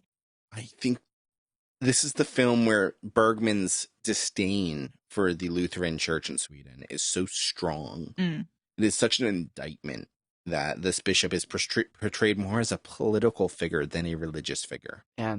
It's amazing how, like, I felt like having an idea of, like, when you first meet him and the shot design that they use and one of the sparse music cues. The blocking alone tells you it's bad news. Yeah, and like one of the very sparse music cues, they like go to touch hands or he goes to touch her back or something, and it's a rip on, I don't know if it's a cello or what have you, but putting that aside and looking from Emily's perspective, the way that he, first of all, accepts her as somebody in the theater, like, there's stereotypes with that in cultures not being like, oh, they're cool and all, but they're part of the theater.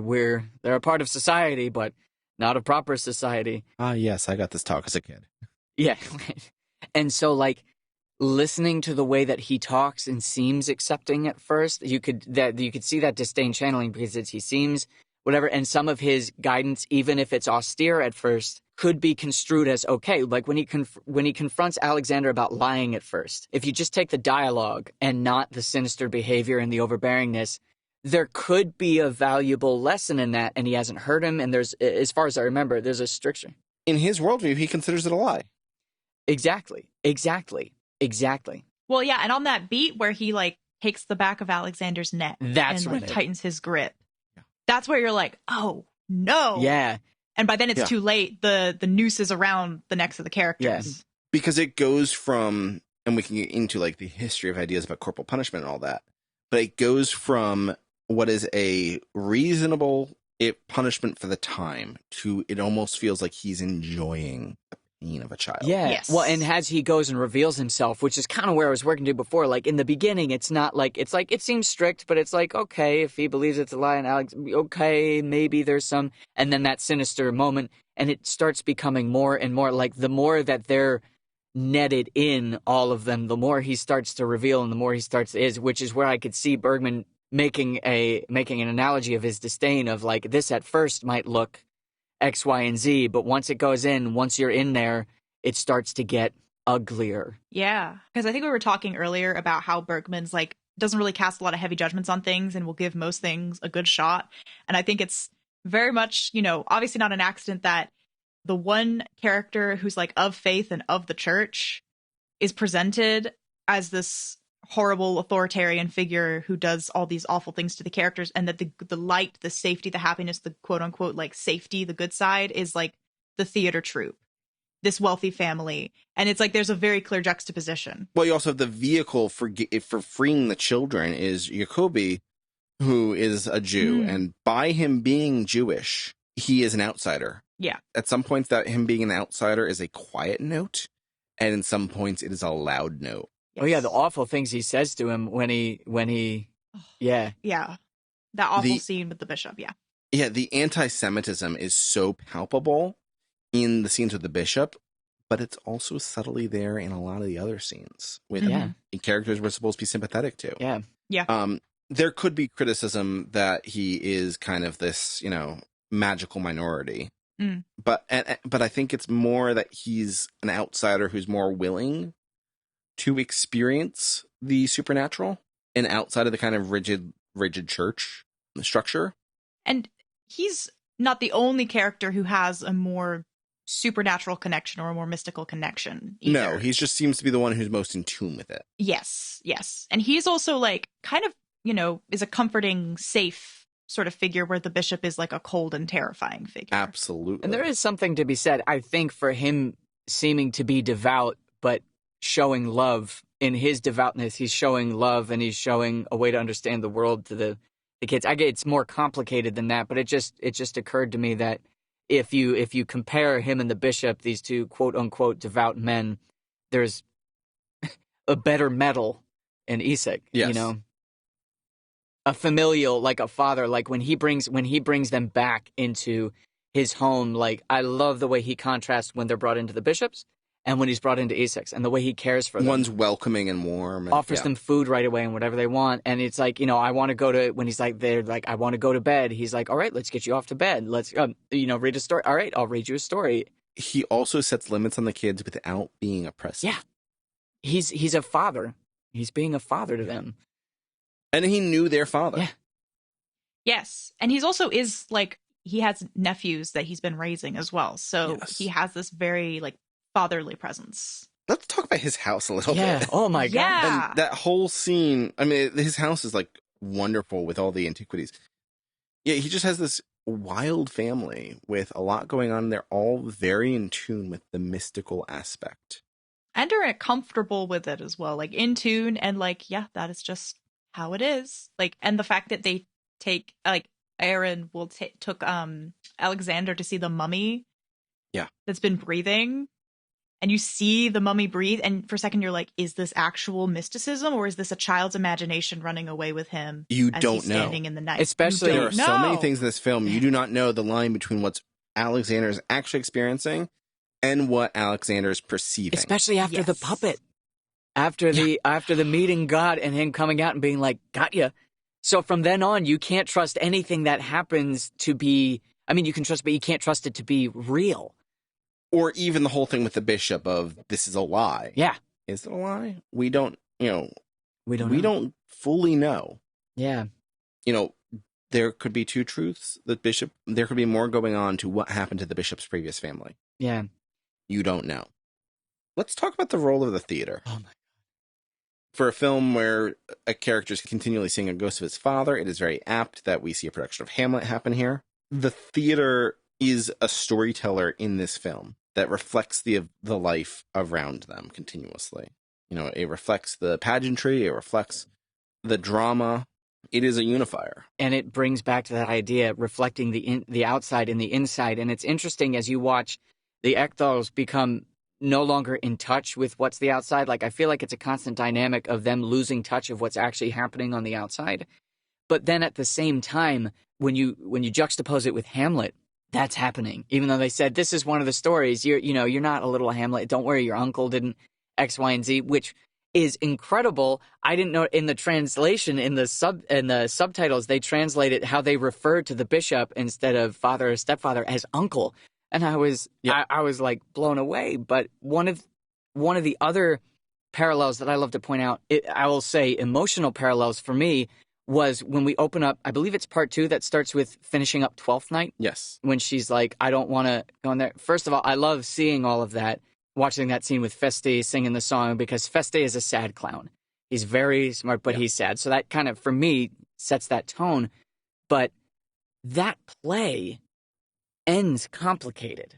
Yeah. Because it's a messy story of strife. Yeah, and there's all of this joy. We're like, hey, we found this is going on, this is good. But if you really dig into what happens to Malvolio and the way that he's dismissed, and I've seen productions that are wonderful that mess with this, that's not a happy moment. It's not like, oh, let's go all laugh at the silly goose. There's a moment of like, that wasn't okay. And there's this turmoil in that with all these characters. So using that as kind of a backdrop, and at the end of this film, Alexander's a profoundly traumatized individual. He has his family back. He's happy, quote unquote, but he's a profoundly traumatized child. Yeah. Or is he even a child anymore? Yeah. Yeah. And like, oh my gosh, I do love, and continuing on that transition of shot when like the play ends to when Emily's like, I want to talk to you all. Yeah. The set moving. It goes from that wide open thing with the audience and literally shuts down. And I think it's also cheeky of him that she was playing Olivia. Absolutely, yeah. And that she's in the dress, and she, who has lost the love, and who is and is going to be duped by a lover, which is not necessarily all of the core of 12th Night with the Olivia Viola thing, but there is something in that. Close enough. Yeah. It's thematically tied. Which we don't see coming. And I realized that after. I was like, oh my gosh. And just everybody in that play in Shakespeare going through this malcontent of love and searching for this purpose. And that's one of the reasons why I love when the actors all leave and they all have very actor things to say, like, well, I have an offer out from this company, or this is sad. And the last one is the oldest person of the company, the clown, who is often portrayed as the wisest and the funniest, but often the most sad, is the last person to leave. And he's just quiet and he goes arm in arm with somebody. It broke my heart. Yeah. Oh my broke my heart. The idea of like, it's so telling that with the theater kind of closing, you also have like the loss of art, evaluation of art, as we're transitioning to this more austere world. Yeah. So one thing I want to talk about is Alexander and what an interesting character he is, because he is a child who we're experiencing the story through the eyes through, but he's also like the most deep, thoughtful child.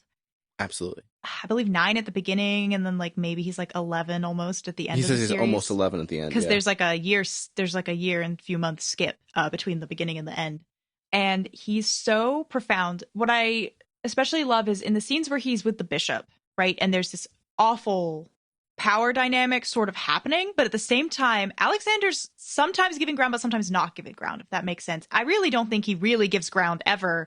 In a way, he's playing his cards for self-preservation. Exactly. But he knows when to be defiant, and it will stick.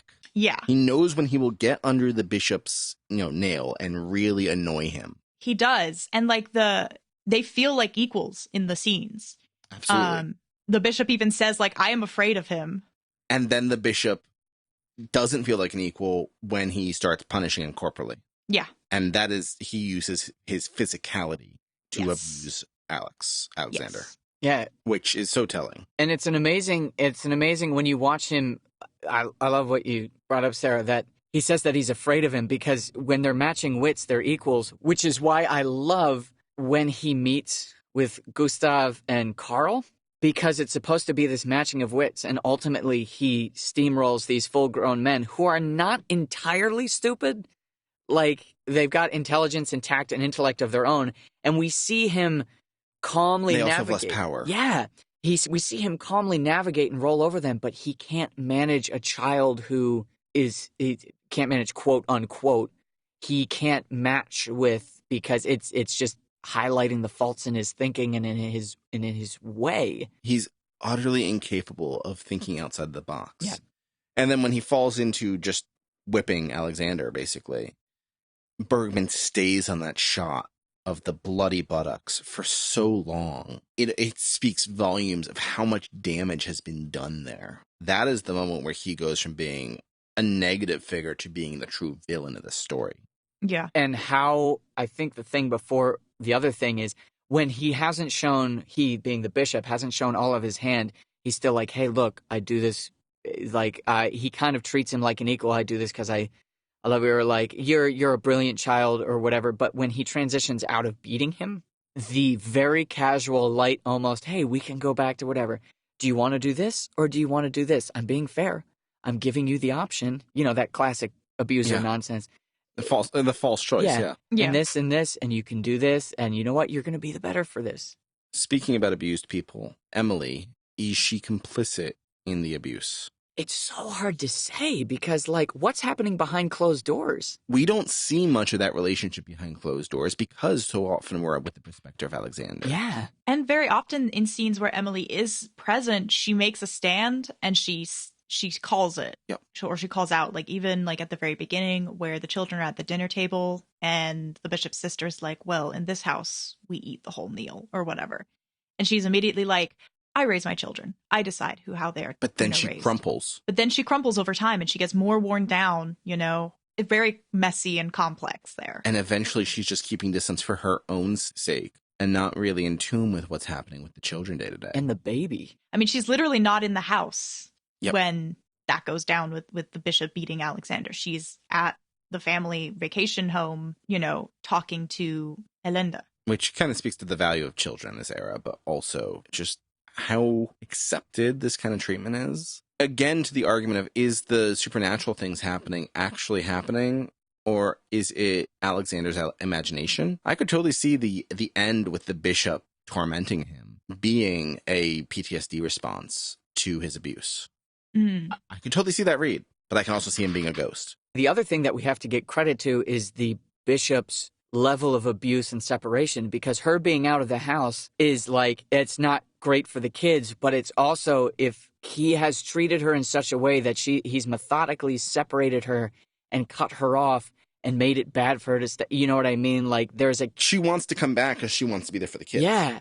And her being out, and like, is it part of his plan to be like, I'll do this so that she's out because she's been showing defiance, and so how do I make sure she's not here so that she can't speak in the moment? If you have control of the kids, you have control of her. Exactly. And she can't do something about one of his means if she's not there. In his mind, it might just be like, oh, they're not getting the correction that they need.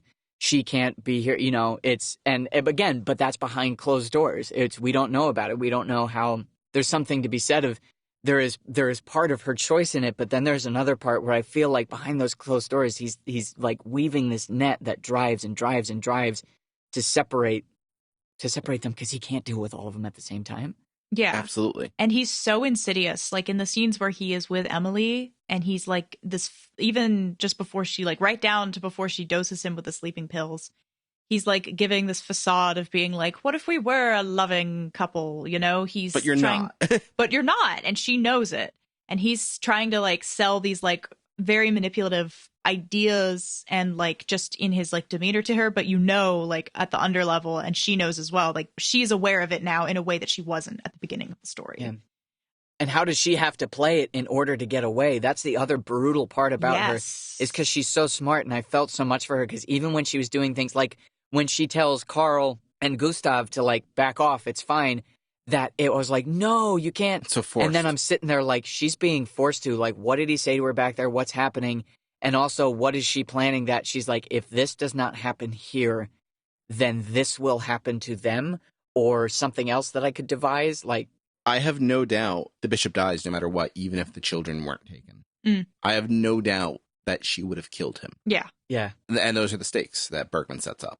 Yeah, and that had me, because initially when in that scene where he sits at the table with her and he takes her soup, and I was like, first of all, again, him taking from her. Love bombing. Well, like taking from her physically her like food, a perceived nourishment, but she knows he's going to take it. So she's already dosed it. Is like, so chef's kiss. And the acting, her facial expression tells you immediately that that's dosed. Oh yeah. I was like, someone's about to get something they did not expect. And then when it's revealed like what she's done, and she's like, I put 3 sleeping pills in, and then when you went away, I put 3 more in. And all I was thinking was like, holy, like, I don't know what was in sleeping pills in 1907, but whatever it is had to be some strong stuff. Yeah. So I thought he was going to die from an overdose before he died from the fire. And I think it's implied that he's going to. Absolutely. I think it's implied he's going to, and it's a means to an end, but she's not too concerned about the consequences. Yeah. And it's like almost like supernatural intercession that the sister gets caught on fire and kills him in the fire so he doesn't die of an overdose. I think we're almost supposed to believe that Alexander causes this by willing it. And that's the question. Yeah, that is the question. One thing about Alexander I also like, because you were talking a little bit about how seeing the bishop could be a ghost or being trauma. I kind of thought about, like, as soon as the bishop died, my one thought was, oh, Alexander's going to see him again, which is something I really like about like the building or like foreshadowing, because we know from the get-go that Alexander can see dead people. He sees his father continually throughout the movie, and then as soon as the bishop dies, you are left thinking like, oh, he's not going to escape this trauma. Like, nope. Absolutely not. And the film lets you almost forget about it because you get that lovely scene with the family at dinner, everybody's celebrating, there's a lot of joy there, and like just a few minutes before the movie ends, you get hit with Alexander seeing the bishop, and it's so like it hits you. Absolutely. It's such a powerful moment and such a way to end. I wanted to talk about the relationship between Carl and Lydia. Speaking of abusive relationships, how we only get really 2 full scenes of the 2 of them, but I was so shaken by that, especially when you see, we're talking about the outside world in and behind closed doors, the way that he acts is in that scene with the bishop. I remember being so thrown because he's actually smart and almost seems caring, but going back to his inner turmoil in that winter period, the way that he talks to her, and this is what paralleled Michael Haneke had to have watched this scene before he made The White Ribbon. There is a scene in that where a character, a doctor, he's a physician, not a scientist, has a relationship with this woman who he verbally abuses. He essentially takes sexual things from her and then verbally abuses her, like, you're disgusting. Some of the same things he talks about, like smell and things like that, throws at all of these completely mean-spirited, I was going to say unwarranted. They're all unwarranted, but unmotivated, as in he pulls them out of nowhere and then throws them at her like a brick. And of course, none of them are motivated, but there's no mention. He just pulls these nasty barbs out. And it's out of nowhere. Yeah. He's just vicious. It's just vicious. And then watching that cyclical thing, it's almost, if you didn't have that scene in the last part where he's running away all mad and he falls down and her falling over him like, Carl, would be funny. But it's not. It's scary. When you see this scene, and it's a brilliant scene because it's so long and it makes just you feel so yucky. It's so disgusting because she really loves him and he feeds off that. All of the men in this film are so flawed. Yeah. Yes, except for Oscar, who dies. Oscar who dies. This is pure, yeah. Oscar who dies. It's kind of the same thing with Hamlet. All the people who are left over. And while he's playing the spirit of, like literally beautiful. Just to wrap up, I also kind of want to talk about the fact that this is something that was primarily intended for television. You know, this is the early 80s. The miniseries definitely existed prior, but this is one of the most significant directors in the world choosing to make something primarily intended for television in a time where for even decades after this, until, the early 2000s, there's a reputation that television is a lesser medium. I find it stunning that this was created for the small screen, because it doesn't feel like the small screen, ever. Not at all. turning on PBS in the early 80s and seeing Fanny and Alexander, it sticks out like a sore thumb. It feels like something from decades later. In any of these scenes, can you imagine just practically watching on that small television screen and trying to parse through Isak's house? Yeah, that quality at that resolution, you miss so much, but the drama is there.